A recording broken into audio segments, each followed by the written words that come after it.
OTA Chennai technical और non technical दोनों ही courses की ट्रेनिंग प्रोवाइड करता है। ओटीए लेडी कैडेट्स को भी ट्रेन करता है। ये लेडी कैडेट्स अलग अलग बैकग्राउंड से आती हैं। किसी भी लेडी कैडेट को स्पेशल ट्रीटमेंट नहीं दिया जाता है। ओटीए में एक लेडी कैडेट का दिन सुबह 5:30 बजे शुरू हो जाता है, जब सुबह उठ के उन्हें मॉर्निंग मास्टर परेड अटेंड करनी होती है, जो कि आगे 40 मिनट की ड्रिल ट्रेनिंग से फॉलो होती है। फिर ब्रेकफास्ट सुबह 7 से 8 के बीच शेड्यूल होता है।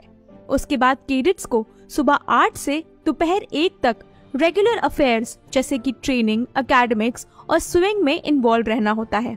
उसके बाद कैडेट्स के पास समय होता है अपनी डेली वर्क फिनिश करने का, या फिर कुछ चूजन कैडेट्स को सीनियर से रगड़ा मिल रहा होता है। फिर उसके बाद इवनिंग गेम्स शाम 3 से 5 बजे तक कंडक्ट होते हैं।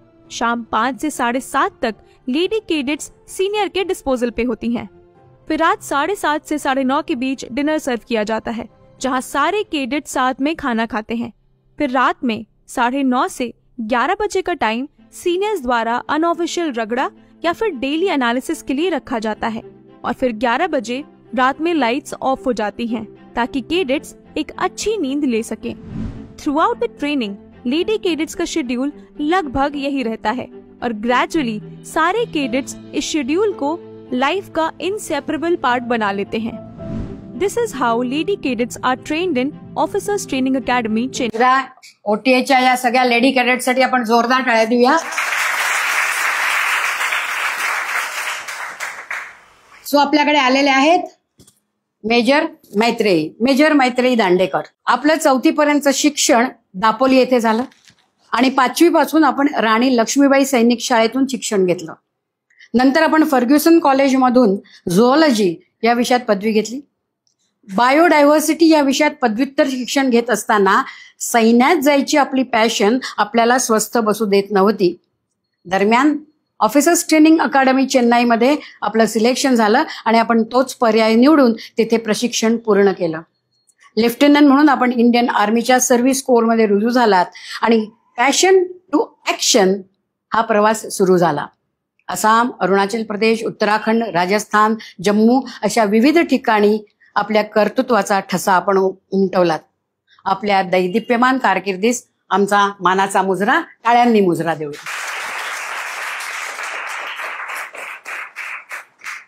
आजचा विषय काय आहे? शब्बास। तर सुरुवात करूया।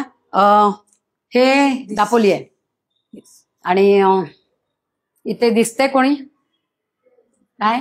आणि इथे दिसते तुम्हाला हे काहीतरी एक स्टोरी आपण ऐकूया। बोल मैत्री, हे काय दापोलीचं? हा सांग। तर हे आमच्या घराकडून माझ्या शाळेकडे जाणारा रस्ता। तर तुम्ही सगळेजण बऱ्यापैकी रिक्षेनी किंवा व्हॅननी येत असाल, तर मी रोज शाळेत अगदी लहान UKGत असल्यापासून रोज 1.5 किलोमीटर शाळेत जायचे, 1.5 किलोमीटर परत यायचे। आणि तिथे असं पुण्यात जसे स्विमिंग पूल वगैरे असतात तसं नव्हतं। फक्त पावसाळ्यात हे तळ तुडुंब भरायचं आणि मग आम्ही त्याच्यात उड्या मारायचो। मी इथेच स्विमिंग शिकले आणि हा जो कडा आहे तर ना मला स्विमिंग यायचं, पण उडी मारायला खूप भीती वाटायची। तर एकदा माझे बाबा असे उभे होते आणि मला कळलं होतं की आता बाबा धरून आपल्याला फेकणार आहेत, म्हणून मी मागे मागे जायला लागले। आणि तिथे ह्याला म्हणतात चिरा, हा जो दगड असतो ह्याला म्हणतात चिरा।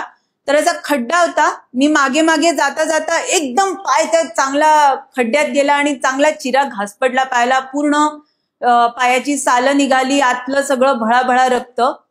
तर मला असं सांगायचंय की माईट ॲज वेल जर मी तेव्हा उडी मारली असती तर हे झालं नसतं। तर बरेचदा आपलं असं होतं ना की हे करू का नको, मग शाळेच्या अॅन्युअल डे फंक्शन मध्ये भाग घेऊ का नको, तर उडी मारून टाकायची। नंतर काय होईल ते बघता येईल आपल्याला, ठीक आहे? तर उडी मारून टाकायची सगळ्यांनी। बरेचदा आपण मागे आल्यामुळे असं लागतं आपल्याला, तर त्यामुळे सगळ्यांनी उडी मारून टाकायची। म्हणजे आर्मीमध्ये आपले गौरव गोडबोले आले होते, त्यांना पण ढकललं होतं वडिलांनी, बोलले होते ना, मी ढकललं ना मुलांना की ते आर्मीमध्ये जातात। हे एक नवीन सूत्र आपल्याला मिळालेलं आहे। Okay, right. तू तिकडनं डायरेक्ट जी आलीस ती तू सैनिक स्कूल म्हणजे दापोली सारखं एक छान गावातलं वातावरण सोडून तिची जी उर्मी होती त्याच्यासाठी ती सैनिक स्कूल सातारात आली। तर ते सॉरी राणी लक्ष्मीबाई स्कूल पिरंगुट ना पुणे, तिकडे आलीस। ते कसं तुझं झालं तिथे येणं? येस. तर 1999 मध्ये कारगिलचं युद्ध झालं, तुम्ही ऐकलं असेल सगळ्यांनी. तर माझ्या बाबांचे मित्र त्यांनी त्या म्हणजे माझ्या शाळेवर फिल्म बनवली होती आणि समोर ते युद्ध म्हणजे टीव्हीवर तेव्हा न्यूजमध्ये यायचं. तर तेव्हा मी ठरवलं होतं की आपण आर्मीमध्ये जायचं. So at the age of 9 मी डिसाईड केलं होतं की आपण आर्मीमध्ये जायचं. आणि त्याच्यानंतर त्याच वर्षी माझ्या बाबांचे मित्र त्यांनी माझ्या शाळेवर एक डॉक्युमेंटरी फिल्म बनवली होती, ती मी बघितली. आणि मग तर माझं कन्फर्मच झालं की आता आपण फक्त आणि फक्त आर्मीत जायचं. त्यामुळे मी पुढे कधी एअरफोर्सची पण एक्झाम दिली नाही, ना मी नेव्हीची एक्झाम दिली. मी फक्त आर्मीतच जायचं असं ठरवलं होतं.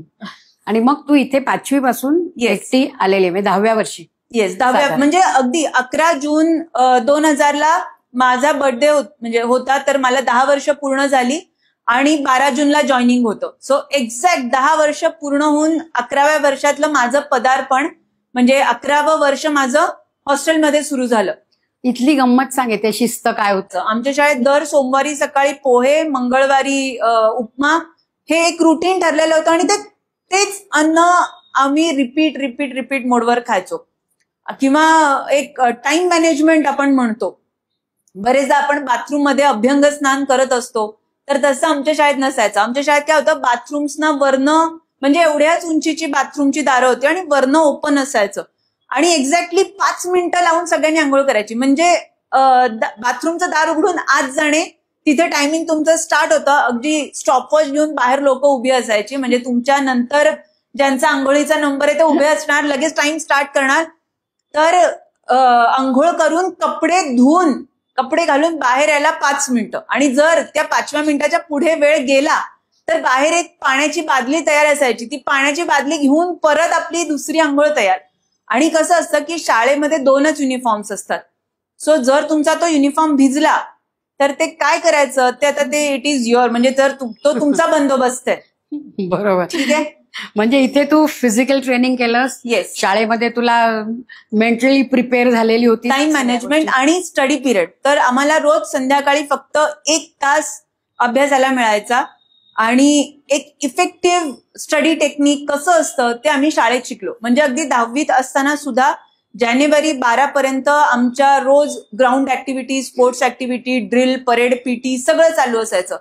पण ही जी 1 तास इफेक्टिव्ह अभ्यास करण्याची सवय लागली ती पुढपर्यंत. मग ती आम्ही कशी केली, तर आम्ही टॉयलेटच्या दारांच्या मागे सगळी मॅथ्सची हे लिहून ठेवायचो, फॉर्म्युलाज लिहून ठेवायचो. बाथरूमच्या दाराच्या मागे सायन्सचे फॉर्म्युलाज लिहून ठेवायचो. ठीक आहे. So it is effective study. तुम्ही थोडाही वेळ वाया न घालवता मग आम्हाला आमच्या सरांनी सांगितलं की छोट्या छोट्या चिट्स बनवायच्या. मग पीटीला आम्ही पळत चाललोय, फॉलिन आहे, फॉलिन चालू आहे आणि रिपोर्टिंग टाइम मध्ये जो काही 2-3 मिनिटाचा वेळ असेल त्याच्यात मला जो क्वेश्चन येत नाहीये एखाद्या विषयाचा तो मी लिहून घेऊन जाणार, तो वाचून काढणार. This is how you manage time. 24 तासच आहेत, कुणालाच 1 मिनिट एक्स्ट्रा मिळत नाही. ओके. सो टाइम मॅनेजमेंट हा एक आपल्याला टी मिळाला है ना.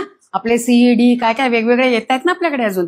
तू तिकडनं त्या शाळेतल्या शिस्तीतनं 10वी पास झाली आणि then you landed in Fergusson college. Yes. आता मला काय हवंय की एवढ्या शिस्तीत इथली 10वी पर्यंतची मुलं वाढत नाहीत, बरोबर. तू फर्ग्युसन मध्ये गेल्यावर तिथे तर मग बरिस्ता, वैशाली आणि असं सुरू झालं असेल. तुझं कसं होतं फर्ग्युसन मध्ये? येस. तर शाळेत 10वी पर्यंत तर आम्हाला बॉयकटच होता. मग बाहेर आल्यावर मी बघितलं, अरे मुली वेगवेगळे हेअरकट पण करतात, चांगले चांगले क्रॉप टॉप्स आणि काय काय जीन्स बीन्स पण घालतात. तर मला तर याची काही सवयच नव्हती. आणि मग कुठे रुपालीतच पार्टी करतायत, कुठे वैशालीतच पार्टी करतायत. पण शाळेमधलं ट्रेनिंग जे मिळालं होतं ते असं होतं की आय ऑलवेज चोज बीएमसीसीचं स्पोर्ट्स ग्राउंड ओव्हर बरिस्ता. आणि मी रोज संध्याकाळी तिथे रनिंग करायला जायचे. किंवा प्रत्येक संडेला जेव्हा लोक आरामात उठायची, टाइमपास करायची, तेव्हा मी सकाळी उठून 6 वाजता एनसीसी साठी जायचे. राईट. म्हणजे ती तुझी शिस्त तू फर्ग्युसन मध्ये सुद्धा तुला खुणवत होतं.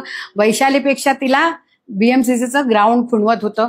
ही जी पॅशन टू ऍक्शन आपण जाणार आहोत, बरोबर. सो ही पॅशन कशी पुढे तिची लीड होते ते बघा. मग तू तिकडनं पोस्ट ग्रॅज्युएशनसाठी तिकडे गेलीस. येस. पण तुझं तसं तिथे जास्त रमली नाहीस तू. मग तू काय कुठल्या परीक्षा कसं? तर ग्रॅज्युएशन करतानाच मी कंबाईंड डिफेन्स सर्व्हिसेस एक्झाम नावाची परीक्षा दिली, जी की UPSC कंडक्ट करते.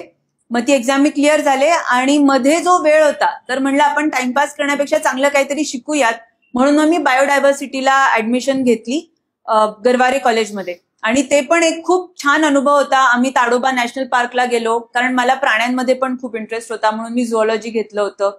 आणि आम्ही खूप वेगवेगळ्या झाडांबद्दल शिकलो, जे की मी पुढे नॉर्थ ईस्ट मध्ये गेल्यावर मला उपयोगी पडलं. प्रत्येक शिक्षणाचा पुढे फायदा होतो, प्रत्येक शिक्षणाचा पुढे फायदा होणार आहे. पण अल्टिमेटली तू शेवटी ऑफिसर्स ट्रेनिंग, पण ती जाताना तुला परीक्षांमध्ये फेल्युअर आली किंवा काय असं होतं? ओके. सो असं नसतं की तुम्ही सैनिक स्कूलमध्ये गेलात म्हणजे तुम्ही आर्मीत जाणार असं शुअर आहे का, तर असं नाही. कारण मी 6 वर्ष सैनिक स्कूलमध्ये ट्रेनिंग केलं. नंतर NCC मधून सुद्धा एक एंट्री, तुम्ही डायरेक्ट इंटरव्ह्यूसाठी जाऊ शकता, म्हणून मी NCC पण घेतलं. सो जे जे पॉसिबल ऑप्शन्स मला आर्मीत जाण्यासाठी करावं लागणार होतं ते मी सगळं केलं. तर फर्स्ट अटेम्प्टला मी रिटर्न एक्झाम क्लिअर झाले. मग जो इंटरव्ह्यू असतो त्याला म्हणतात सर्व्हिसेस सिलेक्शन बोर्ड असतं, ते इंटरव्ह्यू तुमचा घेतात. आणि हा खूप एक मोठी प्रोसिजर असते, त्याच्यामध्ये 3 स्टेजेस असतात. सो पहिली स्टेज क्लिअर झाले, सेकंड स्टेजला मी नाही क्लिअर झाले, आउट केलं मला.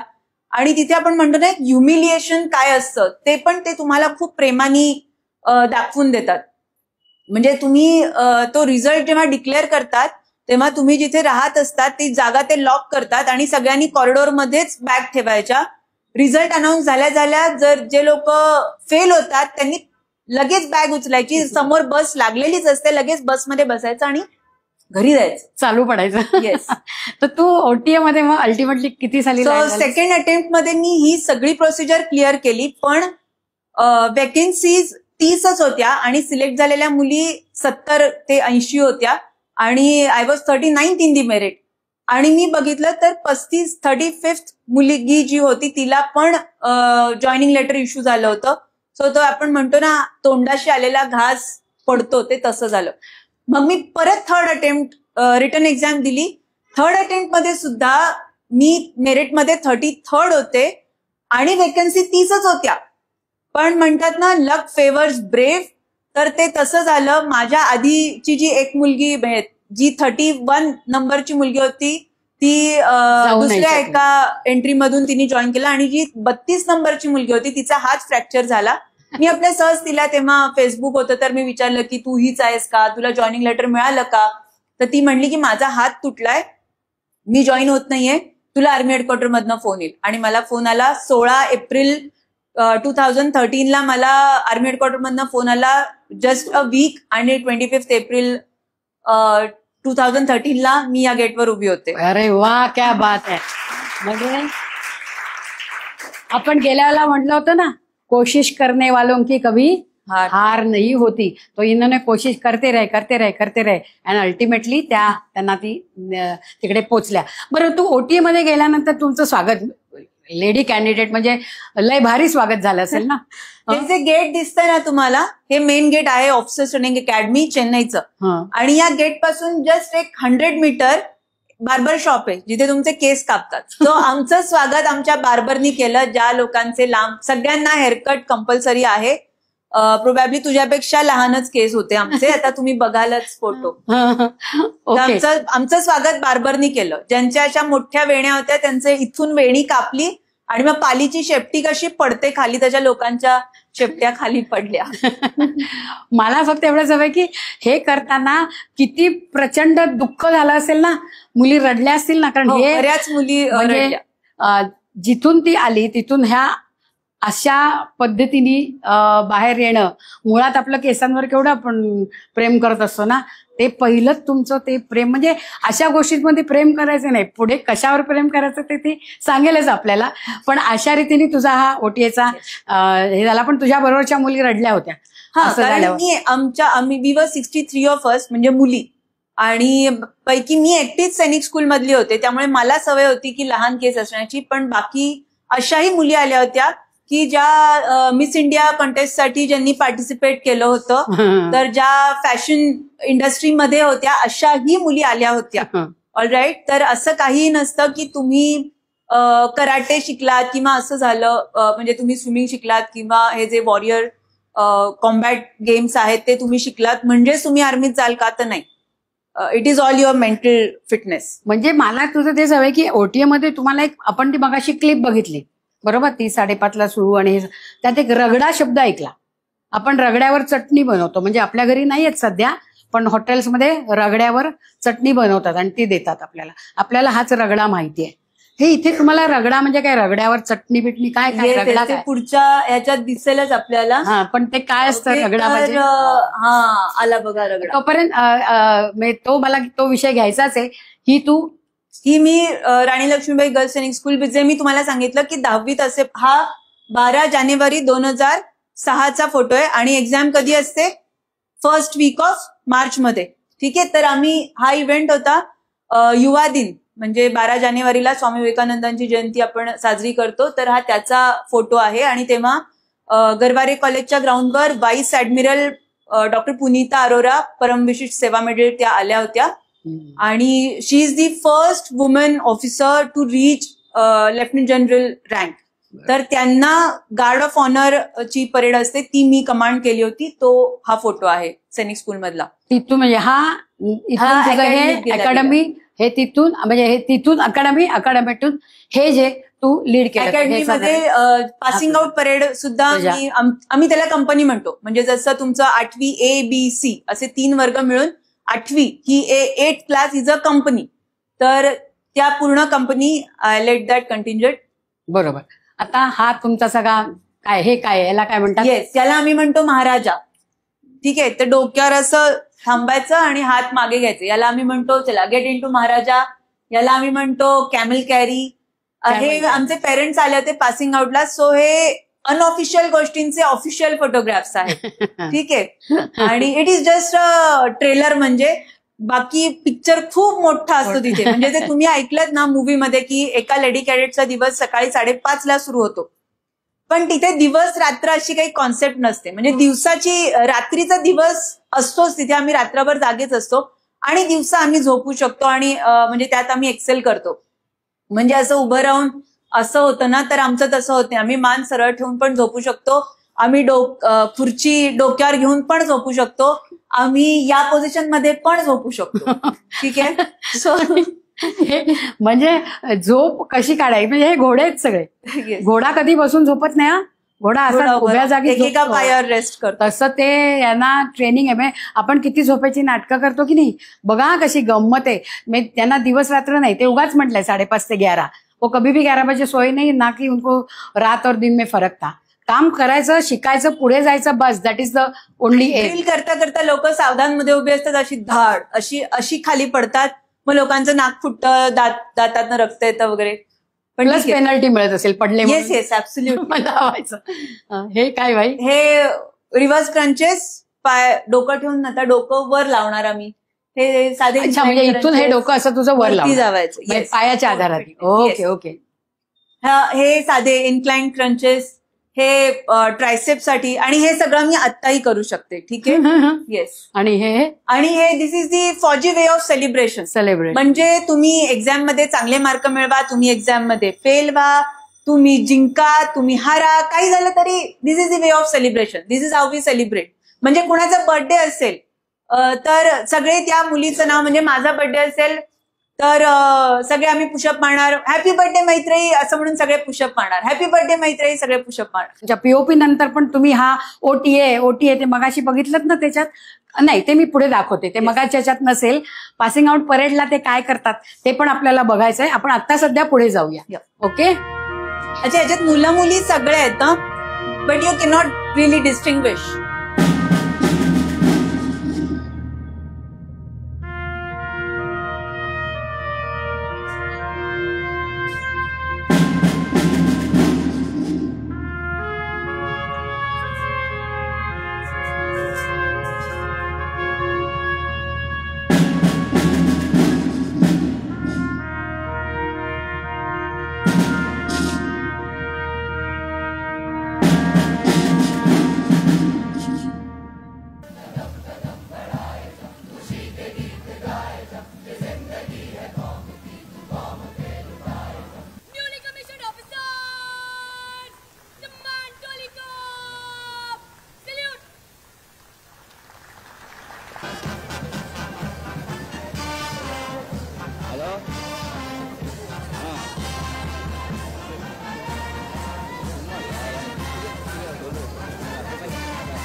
आनंद दुःख सगळं आपण सेपरेट होणार.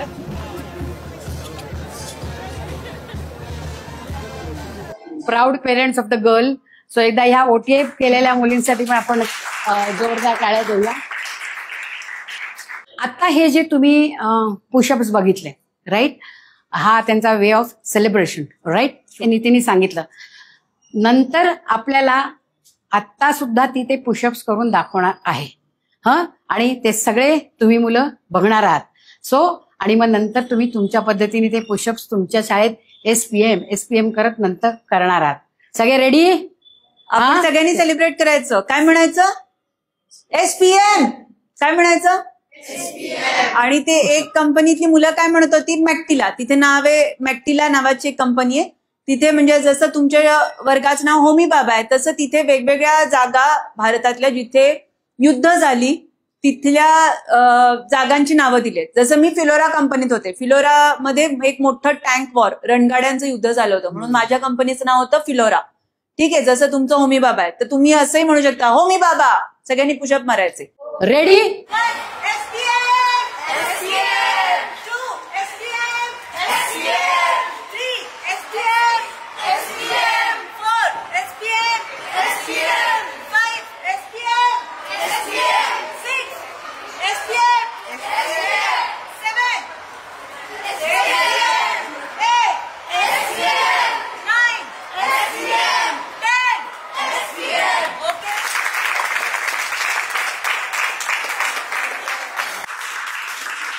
सो आपण आता इथे जाऊया. Yes I did it. हा येस आय डिड इट कशासाठी घेतलाय हे जर आपण थोडं वेलकम हिअर. काय झालं होतं NCCचं? तर मी सैनिक स्कूलमध्ये असताना जसं सांगितलं from 5th standard to 10th standard मी ड्रिलसाठी मला तयार केलं गेलं. तुम्ही आधीचा एक फोटो बघितला जेव्हा मी परेड कमांडरही होते शाळेमध्ये है ना. पण असं होऊन सुद्धा जेव्हा मी ग्रॅज्युएशनमध्ये RD परेड NCC मध्ये जॉईन केलं आणि तेव्हा RD परेड असते रिपब्लिक डे परेड जी तुम्ही सगळे 26ला टीव्हीवर बघता राईट. तर तो RD परेडच्या सिलेक्शनसाठी मी गेले. मी म्हणलं सर मी सैनिक स्कूलमध्ये 6 वर्ष ट्रेनिंग केलंय मी परेड कमांड केली आहे. तर ते म्हणले नाही तुझी हाईट लहान आहे त्यामुळे तू नाही येऊ शकत. तर मला याचं खूप वाईट वाटलं. बट आय टूक it with a pinch of salt आणि मी पुढे गेले. मग आर्मी जॉईन केली. आर्मी म्हणजे ऑफिसर्स ट्रेनिंग अकॅडमी मधला पण तुम्ही फोटो बघितला जेव्हा मी माझी कंपनी लीड करत होते. आणि त्याच्यानंतर 2015 मध्ये पहिल्यांदा first ever in the history of republic Kartavya Path all women contingent मी मार्च केलं होतं आणि there I got the opportunity to lead the contingent. Okay. आणि हे या टोटल किती होत्या? 144 फिमेल ऑफिसर्स होत्या. So I got this opportunity. आणि लेफ्टनंट जनरल अनबू तेव्हा वाईस चीफ होते आणि त्यांच्या हस्ते मला वाईस चीफ ऑफ आर्मी स्टाफचं कमेंडेशन कार्ड मिळालं. सो मला इथे हे सांगायचंय तुम्हाला की your physique cannot control your passion. म्हणजे जे आपण बरेचदा म्हणतो ना स्पेशली मुलींना असतं की मी उंचच असलं पाहिजे मग आपण हिल्स घालतो. तर त्या सगळ्याची काही गरज नाहीये. ऑलराईट. उंची आपल्या ह्याच्याने वाढवा कर्तृत्वानी ती वाढते तुमची उंची. Right you R. सो कुठल्याही नकारानंतर आपलं संपलं बाबा असं नाही. हे आपण सतत ऐकतोय. गेली 4 सेशन्स आपण हेच ऐकलं आणि हे पण एक त्याचं ज्वलंत उदाहरण तुमच्या समोर दिसलेलं आहे. राईट. की कधीही नकाराने खचून जायचं नाही. जोरात म्हणा. जायचं जोश नाही. जोश चाहिए ना. हा. आता तुझी तिची जेव्हा आम्ही बोलत होतो तेव्हा एवढा गठ्ठा होता सर्टिफिकेट्सचा. म्हणजे मग आपल्याला असे किती सेशन्स 10 सेशन्स करावे लागले असते. सो मी त्यातलं अगदी चुनिंदा घेतलेत. हे काहीच नाही येत खरं तर. तिने खूप काय काय केलेलं आहे. पण आपण हे तुम्हाला सांगूया की हे पहिलं सर्टिफिकेट तुझं हे क्रॉस कंट्रीचं ऑफिसर्स ट्रेनिंग अकॅडमी मधलं सर्टिफिकेट आहे. तिथे क्रॉस कंट्री नावाचा इव्हेंट असतो वेर इन यू रन 10 किलोमीटर्स आणि तिथे डोंगराळ भाग असतो खडकाळ रस्ता असतो. तिथून तुम्हाला रूट मार्क केलेला असतो. तिथून तुम्हाला पळायचं असतं. आणि याची सुरुवात कुठे झाली? मी सैनिक स्कूलमध्ये असताना आमच्या शाळेमध्ये 5 किलोमीटर क्रॉस कंट्री होती. ठीक आहे. सो जर शाळेत तुम्ही कुठल्याही स्पोर्ट्समध्ये असाल प्लीज कंटिन्यू इट. ठीक आहे. हे सगळ्यांनी करत राहायचंय. हे आहे horse riding. Yes, same horse riding मध्ये सुद्धा ऑफिसर ट्रेनिंग अकॅडमीमध्ये मला फर्स्ट प्राइज मिळालं. याची सुरुवात कुठे झाली? सैनिक स्कूलमध्ये. आमच्या शाळेमध्ये तेव्हा जे पण चीफ गेस्ट यायचे तर त्यांना आम्ही घोड्यावरनं सॅल्यूट द्यायचो, किंवा आम्ही शाळेच्या रायडिंग टीम मध्ये होते. शो जम्पिंग आणि टेंट पेगिंग, म्हणजे हातात भाला घेऊन जमिनीवरची वस्तू आपण उचलायची असते घोड्यावर बसून. ठीक आहे, तर त्या इव्हेंटमध्ये पण मी होते आणि त्याचा फायदा मला ट्रेनिंगच्या वेळेस झाला. पण मला सांग की त्या घोड्यावर तू बसणार बरोबर, Yes. आता त्या घोड्याला तू आवडली पाहिजेस, नाही तर ते मग ते कसं तुम्ही मॅनेज करता? तर घोड्याचं घोडा हा अतिशय हुशार प्राणी असतो आणि त्याला आवडतं की आपल्याला कोणीतरी कंट्रोल करेल, कारण घोडा आपण कशाचं सिम्बल मानतो? सिम्बल ऑफ पॉवर आणि स्ट्रेंथ, राईट? तर त्या घोड्याला खूप समजतं बरं का की माझ्यावरती बसणारा रायडर हा माझ्यासारख्या ताकदीच्या प्राण्याला कंट्रोल करू शकतो का? तर जेव्हा आपण घोड्याच्या जवळ जातो तेव्हा दोन्ही रेन घोड्याच्या आपण हातात घ्यायच्या, त्याच्या मानेवर असं थापटायचं आणि घोड्यावर पटकन बसायचं. तो घोडा तुम्ही जेव्हा बसायला जाल ना तेव्हा तो घोडा नक्की हलतो. ठीक आहे, सो तिथे तुम्ही तुमचं क्विक दाखवलं पाहिजे ऍक्शन, की पटकन रिकीबमध्ये पाय ठेवून दुसऱ्या पायाने पटकन जम्प करून तुम्ही घोड्यावर बसायचे. आणि तुमच्या पायाची ग्रिप ती किती स्ट्रॉंग आहे, ती किती टाईट आहे, यावरून त्या घोड्याला बरोबर कळतं की माझ्यावरती बसलेला जो कोणी रायडर आहे तर तो किती कॉन्फिडंट आहे आणि तो मला कंट्रोल करेल का. जर त्याला जराशी सुद्धा शंका आली तर तुम्हाला ढकलून देतो खाली. ठीक आहे, म्हणजे कंट्रोल करणारा त्या घोड्याला आवडतो. आणि घोड्याचं एक वैशिष्ट्य आहे की तो अतिशय सेन्सिटिव्ह पण आहे ना ग. जरा जरी काही, आता मला आठवते की मी गुलमर्गला साध्या घोड्यावर आपण बसतो तशी बसले होते, पण माझ्या पर्सचं त्याला ते लेदर लागलं की तो त्याला सेन्स वेगळा होता. त्यांनी 2 पाय वर केले, आमची पळापळ झाली सगळी. पण सच अ सेन्सिटिव्ह अॅनिमल आणि तेवढंच पॉवरफुल, पण ते कधी बसत नाही. आणि ते जर कधी त्याला हे I don't take it otherwise, पण घोड्याला जर धावता आलं नाही ना तर त्याला विश्रांती देतात, कारण त्याचं आयुष्य धावण्यासाठी आणि उभं राहण्यासाठीच आहे. सो दी हॉर्स पॉवर आहे. आणि त्या हॉर्सेसना आपण एक सलाम करूया, कारण त्यांनी खूप मोठं काम आतापर्यंतच्या युद्धांमध्ये आपण ऐकणार केलेले आहे, त्याच्याबद्दल ऐकणारच आहोत. बरोबर. हिमाचल प्रदेश आणि हे येस, हे 13,500 जेव्हा 13,500 फीट आम्ही त्या हाईटवर जाऊन क्लाइंब केलं होतं. दिस वॉज बेसिक माउंटेनिंग कोर्स, जो मी 10वी नंतरच केला होता. आमच्या शाळेतनं आम्हाला घेऊन जायचे. तुमच्या शाळेत सुद्धा अशा काही ऍक्टिव्हिटीज असतील, आय एम शुअर. त्या सगळ्या ऍक्टिव्हिटीमध्ये छान पार्टिसिपेट करा आणि प्रत्येक ऍक्टिव्हिटी ही तुम्हाला पुढच्या कुठल्या ना कुठल्या येणाऱ्या चॅलेंजसाठी प्रिपेअर करणार आहे. त्यामुळे या सगळ्या ऍक्टिव्हिटीजमध्ये पार्टिसिपेट करायचं. हे एक जसं मी तुम्हाला म्हणलं की माझ्या बरोबरीची मुलं कॉलेजला असताना जेव्हा बरिस्ता आणि इकडे पार्टी करायला जायची तेव्हा मी अशा ऍडव्हेंचर रेस करायचे. This was enduro 3 race, adventure race of 200 kilometres, जिथे 120 किलोमीटर सायकलिंग होतं, 80 किलोमीटर ट्रेकिंग रूट होता, 400 मीटर्स ऑफ राफ्टिंग आणि 200 metres of swimming Panshet dam मध्ये. ठीक आहे, सो मी, आणि नुसतं असं नाहीये, तर I was the youngest participant and winner. म्हणजे it was a team event, तिघांची टीम असते. सो आमची टीम विनिंग टीम होती. आणि you are the youngest participant. So ते पण एक हे तुझं एनसीसी सी सर्टिफिकेट.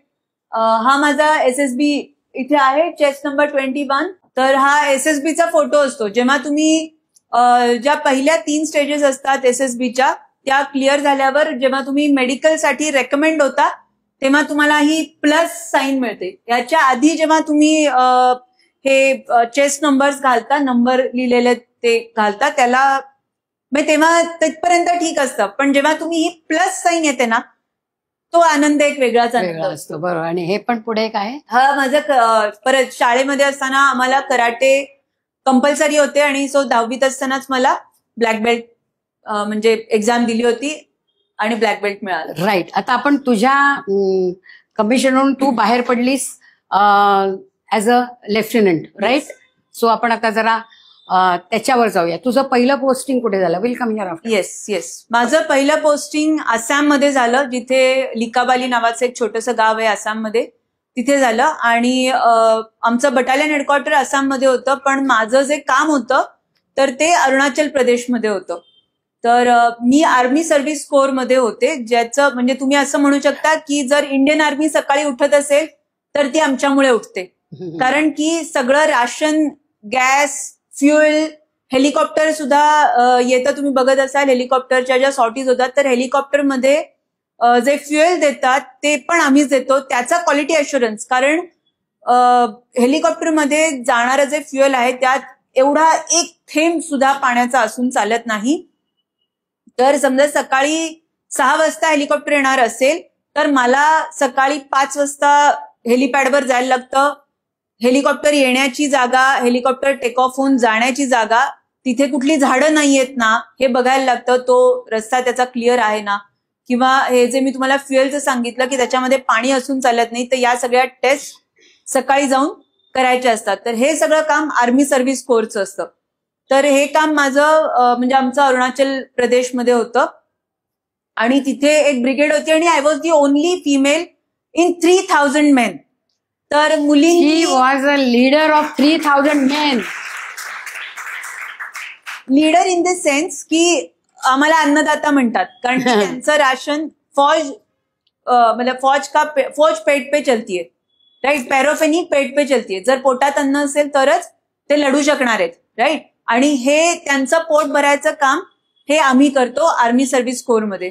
आणि तिथे आमचा एक छोटीशी टीम होती, जे की आम्ही राशन येणं, ते डिस्ट्रीब्यूट करणं, त्याचं काउंटिंग करणं, याला म्हणजे तुम्ही एक kind of sense of responsibility म्हणू शकता. So at the age of 25 I was handling crores of money. ठीक आहे. तर म्हणजे आजकाल मी बरेचदा बघते कॉलेजमधली मुलं अशीच इकडे तिकडे काय वॉलेटच पडलं, हेच पडलं, पण तिथे आम्ही we are responsible for crores of money. आणि ते खूप एक महत्वाचं सामान असतं. ठीक आहे. तर त्याची सिक्युरिटी हेही आमचंच काम आहे. तर त्याच्यानंतर तुझी जी पोस्टिंग झाली ती उत्तराखंड. त्याच्यानंतर उत्तराखंडला पोस्टिंग झाली. उत्तराखंड नंतर मग मी राजस्थानला पोस्टेड होते. राजस्थानला मी कमांड शूटिंग टीम मध्ये मी इंडोर पिस्टल शूटिंग पण केलेलं आहे. अनफॉर्च्युनेटली त्या वर्षी करोना आला, त्यामुळे या सगळ्याच कॉम्पिटिशन्स कॅन्सल झाल्या. त्याच्यानंतर माझं पोस्टिंग गँगटॉकला होतं, सिक्कीम मध्ये. तुम्ही बघितलं असेल की आपल्या भारताच्या नकाशात वरती एक छोटंसं राज्य आहे, तर त्या ठिकाणी माझं पोस्टिंग होतं. तिथे नाईट कॉन्व्हॉय घेऊन जायचा होता. ठीक आहे. एक थोडं थांबवते तुला.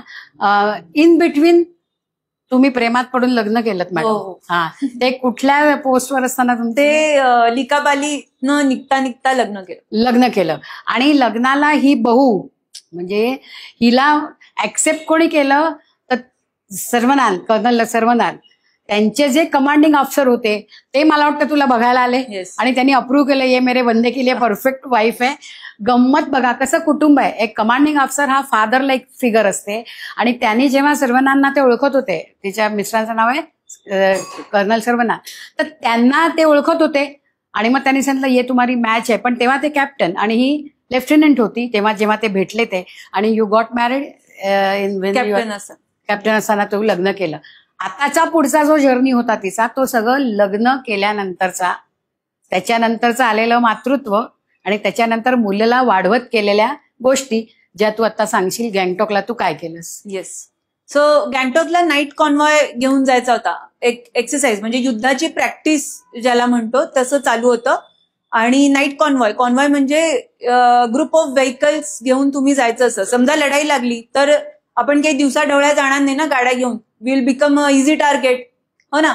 सो रात्री गाड्या घेऊन जायचं होतं. अराउंड 20 मोठे ट्रक्स घेऊन जायचे होते, ज्याला आम्ही ALS म्हणतो, 7.5 टन. तर तेव्हा माझ्या कमांडिंग ऑफिसरनी विचारलं तू जाशील का? म्हणलं हो सर मी जाईन. मग ते स्वतःच म्हणले की अगं नाही पण मग तुझी मुलगी आहे. तेव्हा ती 3 वर्षाची होती. आणि गँगटॉक आहे 5000 फीटवर. जिथे आम्हाला जायचं होतं ती जागा होती 14,000 फीटवर.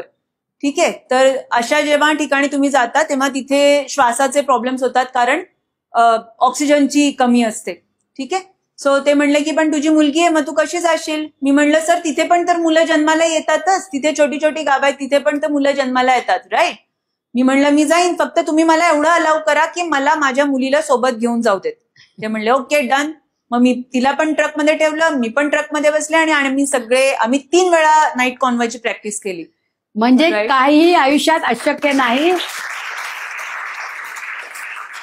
एक 1 more D दिमाग में डाल देना है, जो मी माझ्या फर्स्ट स्पीचला सांगितलं होतं. It's all mental. म्हणजे आम्ही अकॅडमीत काय म्हणतो, हे जे रगडापट्टी तुम्हाला सांगत होते ना, रात्रीचा दिवस दिवसाची रात्र, हे सगळं दिस इज ऑल मेंटल. मग फिजिकल काय, फिजिकल कष्ट तुम्हाला कुठे करायला लागतात? एनीवन? नाही, फिजिकल कष्ट अभ्यासात करायला लागतात. कारण की म्हणजे आम्ही म्हणतो everything is mental, only studies are physical. कारण की संध्याकाळच्या त्या एवढं दिवसभर रगडापट्टी खाल्ल्यानंतर संध्याकाळी 1 तासाचा स्टडी पिरियड तिथेही असतो आणि तिथे त्या चेअरवर बसायचं. अच्छा, बेड बाजूलाच असतो आपल्या, ठीक आहे. स्टडी पिरियड मध्ये तुमचं टेबल चेअर आणि बेड बाजूलाच असणार आहे, पण मग असं असताना सुद्धा तुम्ही चेअरवर बसायचं, डोळे उघडे ठेवायचे.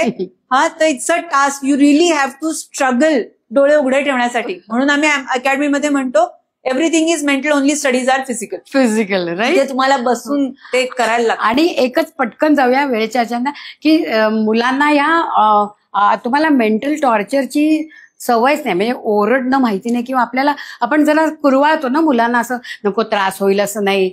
मॅडम तुम्ही पण हळूच बोलता मुलांशी, जास्त जोरात नाही बोल. त्याच्यामुळे ना थोडं आपण कमकुवत होतो असं मला वाटतं. कारण यांना अकॅडमीमध्ये जे त्यांना नाही आवडत तेच त्यांना दिमाखात करावं लागतं. त्याचं उत्तम उदाहरण आहे.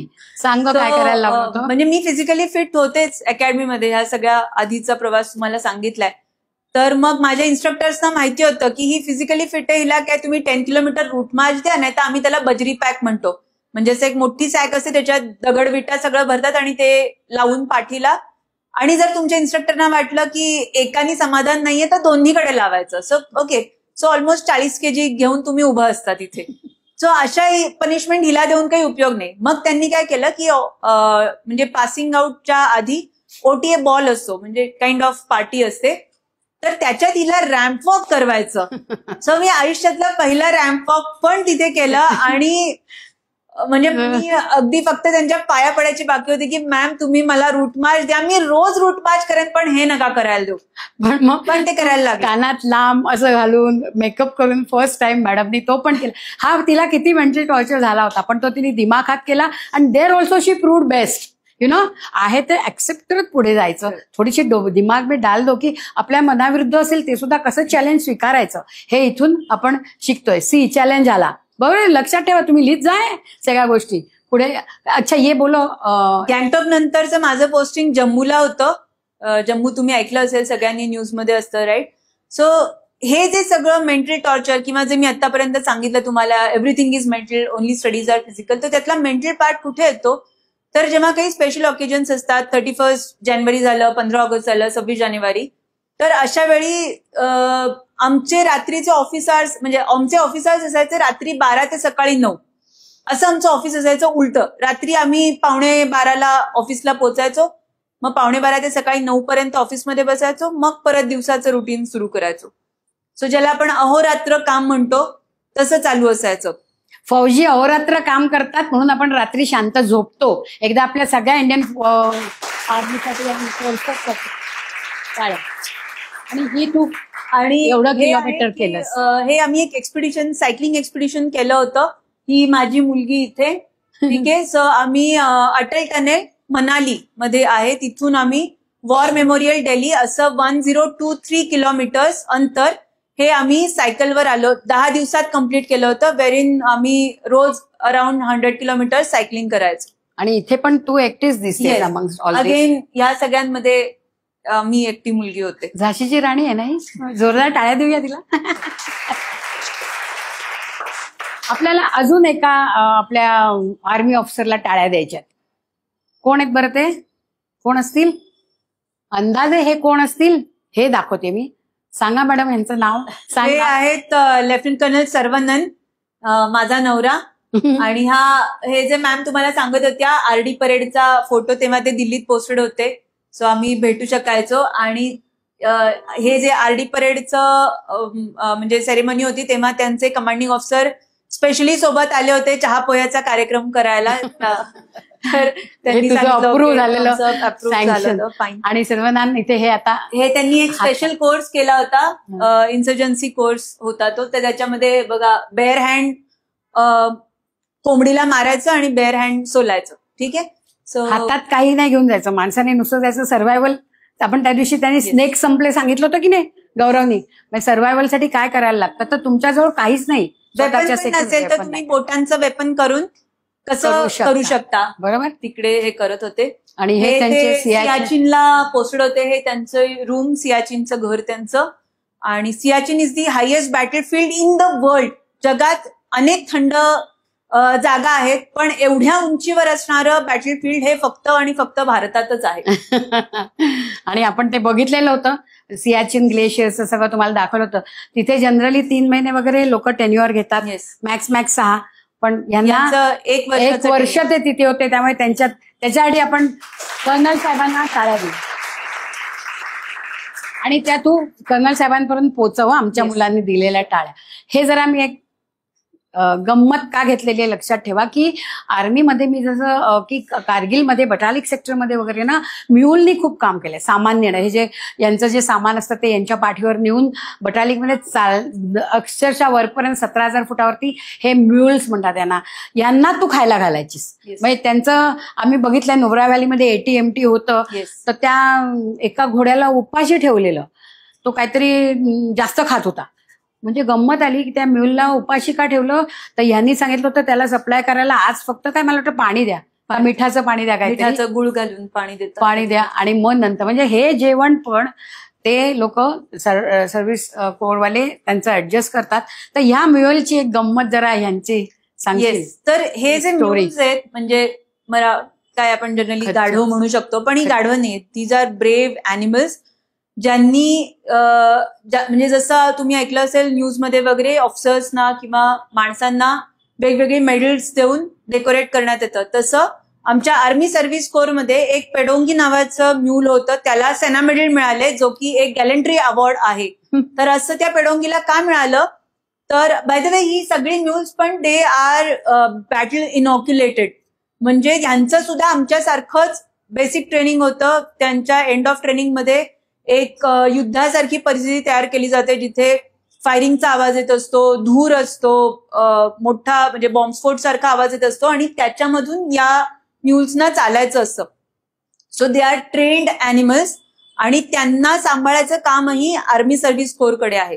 तर असं हे एक पेडोंगी नावाचं म्यूल आपल्या भारतामध्ये LOC वर डिप्लॉय होतं, लाईन ऑफ कंट्रोल, म्हणजे पाकिस्तानच्या आपल्या बॉर्डरच्या इथे डिप्लॉईड होतं. फायरिंग झालं, काही कारणांनी ते म्यूल पलीकडे गेलं, पाकिस्तानच्या पोस्टमध्ये त्याला घेऊन गेले पाकिस्तानी लोक. ठीक आहे. आणि त्याच्या पाठीवर मग बरेच सारं अम्युनेशन, वेपन्स त्यांनी ठेवली, आणि ते ठेवल्यावर त्या म्यूलला एक संधी मिळाली आणि ते म्यूल परत आपल्या भारतीय पोस्टवर परत आलं, आणि म्हणून त्या म्यूलला सेना मेडल म्हणजे गॅलंट्री अवॉर्डनी. आपण गेल्या वेळेला डॉग्स बघितले होते, बरोबर ना, ते पण किती हेल्प करतात. तसं या सगळ्या म्यूल्सना, म्हणून कोणाला गाढव म्हणायचं नाही, ते हुशार असतात. आणि गाढव म्हणलं तरी आपल्याला आनंद वाटला पाहिजे, आनंद वाटला पाहिजे. आता पेडोंगीची गोष्ट ऐकल्यानंतर बरोबर आहे, right. Passion is gender neutral. तुमच्यामध्ये जर पॅशन असेल तर तिथे मुलगा मुलगी याचा काहीच संबंध नसतो. सो इथे जसं मी तुम्हाला सांगितलं की आर्मी सर्व्हिस कोरचं एक काम आहे फ्युएल सप्लाय करणं. तर हे एक ऑइल टँकर आहे, तर आणि हे एक मशीन आहे, तर त्याला ऑक्टोपस म्हणतो आम्ही. ते मशीन असं आहे की एका वेळी 4 गाड्यांमध्ये फ्युएलिंग करता येईल. तर त्याचं ब्रीफिंग हे आमचे डिव्हिजनचे मेजर जनरल होते, त्यांना मी ब्रीफिंग देत होते. हा परत तोच एक फोटो आहे. अप्रिसिएशन केलं त्यांनी. She was appreciated by major general साहेब, म्हणजे जे अजून वरच्या आपण बघितलं ना ब्रिगेडियर वरून तिसरी मेजर जनरल. हा मी व्हाईट वॉटर राफ्टिंगचा कोर्स केला होता. परत तुम्ही जर बघितलं तर I was the only female, आणि त्या कोर्समध्ये मला बेस्ट स्टुडंटचं अवॉर्ड मिळालं. आय वॉज रेकमेंडेड फॉर म्हणजे इन्स्ट्रक्टर कोर्स. आणि हा एक प्रकारचा ब्रिज आहे. हा ब्रिज बेतानी बनवलेला असतो, म्हणजे या ब्रिजवर तुम्ही उभं राहिलात तर एकदम पाळण्यात बसल्याचा फील येतो, आणि खालून धोधो नदी वाहते. हा ब्रिज आहे, आणि ते तुला असे कित्येक क्रॉस करून तुम्हाला जायला लागायचं. तो तुम्ही जर अरुणाचल प्रदेशमध्ये किंवा नॉर्थ ईस्ट मध्ये अशा प्रकारचे खूप ब्रिज आहेत की जे हलतात, पण आपल्याला ठक ठक ठक जावं लागतं. हे घड्याळ घेण्याच्या मागे कारण असं आहे की एक आपण टाइम मॅनेजमेंट ऐकलं, मॅडमने सांगितलं, म्हणजे घड्याळ हे टाइम मॅनेजमेंटचं द्योतक आहे. अजून एका गोष्टीसाठी घड्याळ हे वापरतात की ज्याचा आपल्याला नक्की उपयोग होईल. काय ते तू जरा येस. तर आर्मीमध्ये आम्हाला कुठली डायरेक्शन सांगा. बरेचदा आपण म्हणतो अरे तिकडे वळ ना, असं आपण गाडीत जाताना सांगतो ना, तिकडे वळ, इकडे वळ. हा, म्हणजे तू तिकडून आलास ना की तू त्या बाजूला वळ. तर आर्मीमध्ये असं करून चालेल का? कारण मॅप रिडिंग एक खूप महत्वाचा भाग आहे. तुमच्या एका इकडे आणि तिकडेवर बऱ्याच लोकांचं आयुष्य अवलंबून आहे. सो इथे आम्ही क्लॉक सिस्टम वापरतो. म्हणजे फॉर एक्झाम्पल मी अशी उभी आहे, तर हे माझं समोर आहे ते 12 बजे, 3 बजे, 9 बजे आणि 6 बजे. सो जर मला सांगायचं असेल मावशी उभ्या कुठे आहेत, तर मी सांगेन मेरे 3 बजे एक लेडी खड़ी है जिनका नाम है मावशी. मेरे 9 बजे लेडी खड़ी है, उनका नाम है प्रिंसिपल. मेरे 10 बजे आपका नाम क्या है? आर्यन. मेरे 10 बजे आर्यन है. मेरे 2 बजे क्या नाम है आपका? गौरी. मेरे 2 बजे गौरी है. ठीक आहे, तर आपण एक पटकन एक हे करूया. गौरी उभी राहा तू. येस. सो मी तुझ्या किती वाजता उभी आहे? हा, बघ बरं, तुझं 12 कुठे येईल? एक्झॅक्टली समोर. मी कुठे उभी आहे? 2 o'clock. तुझं 3 o'clock एकदम असं येणार ना? तुझ्या 3 o'clock तुझा क्लासमेट बसलाय. हा सगळा एक्सरसाइज तुम्ही आता करणार आहात. कुठेही सांगायचं असेल कोणाला तर 3 o'clock पोच, 2 o'clock पोच, बस काय 1 o'clock असं तुम्ही करा. हे नवीन आणि हे उत्तम आहे डायरेक्शनला. अरे तिकडे राईट टर्न मार, मग तिकडे लेफ्ट टर्न 3 होते दिल्लीला, 3 लेफ्ट टर्न्स होते. कसं जाणार माझा फौजी? हम लोग वो सर्कल में थे. तो फौजी को उसने बोला था नाही तुम 2 में जाओ. म्हणजे मग त्याला कळलं हे नाही, ह्या लेफ्टनी जायचं. ह्याचा आयुष्यात तुम्हाला उपयोग होणार. बरोबर आहे? राईट. चलो आगे जाएंगे. So madam, it is a journey of passion to action. So तुला या मुलांना काय सांगशील? एक छोटासा मेसेज किंवा या सगळ्याचं एक कन्क्लुजन म्हणून सांगते. इथे आपण लिहिलंय पॅशन टू ऍक्शन. पण पॅशन टू ऍक्शन ही एक आपण केमिस्ट्रीमध्ये शिकतो ना, एक रिव्हर्सिबल प्रोसेस असते, एक 1 वे प्रोसेस, एक 2 वे प्रोसेस. तर ही 1 वे प्रोसेस नाहीये. There are 2 arrows parallel. म्हणजे if you have passion you will take action, and if you take action you will pursue your passion. Okay. So actually इथे 2 parallel arrows आहेत. All right. आपण नेहमी काय म्हणतो?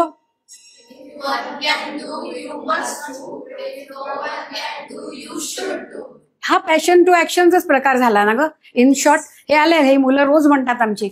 So त्यामुळे आता तुम्ही एक लक्षात ठेवा, तुमची काय पॅशन आहे ती तुम्ही आता आयुष्यात विचार करणार आहात. आता आपली 5 सेशन झालेले आहेत. आता हळूहळू तुमच्या लक्षात येईल आपल्याला काय करायचंय. पुढे अजून तुम्ही शिकाल. पण आपल्याला अचीव करायचं ध्येय हे आपण एनी हाऊ गाठू शकतो. आपल्याला तिथे पावसाचा त्रास होत नाही, आपल्याला तिथे वातावरणाचा होत नाही, बाकी कशाचाही त्रास होणार नाही. पण आपल्या डोक्यात जर असेल तर आपण तिथपर्यंत पोहोचू शकतो. आणि ते कर्तृत्व करायची ज्याची उर्मी आहे तो कुठेही थांबत नाही. उर्मी पाहिजे, ठरवलं पाहिजे. मी जर ठरवलं नाही, मला जे जिंदगी आहे वैसे आळशीपणा करून पण आयुष्य निघून जातं, त्याला काही फारसा त्रास होत नाही. पण तुम्हाला जर काही करायचं असेल तर तुमच्या सगळ्या शक्ती जेव्हा तुम्ही एकटवता ना, म्हणजे जसं पेपर असेल तो जर जाळायचा असेल तर तुम्ही काय करता? बहिर्गोल भिंगातनं सूर्याचे किरण खाली घेऊन मग तो पेटतो. बरोबर आहे ना? एकत्र कॉन्सन्ट्रेट केलेलं. तशी तुमची ऊर्जा जर तुम्ही एकत्र केलीत तर आयुष्यात कशालाही तुम्ही मागे पडणार नाही. आणि SPMची मुलं ही बाहेर डंका आधी शाळेत, त्याच्यानंतर कॉलेजमध्ये आणि देशामध्ये, ॲज आय टोल्ड यू की you should be an asset to the nation. हा तुमचा अल्टिमेट ॲक्शन प्लॅन आहे. तर ह्या कार्यक्रमाचं उद्दिष्ट साध्य होईल. तुम्ही होणार ना? विचार करणार ना? सो भारत माता की जय. मेरा देश. जय हिंद.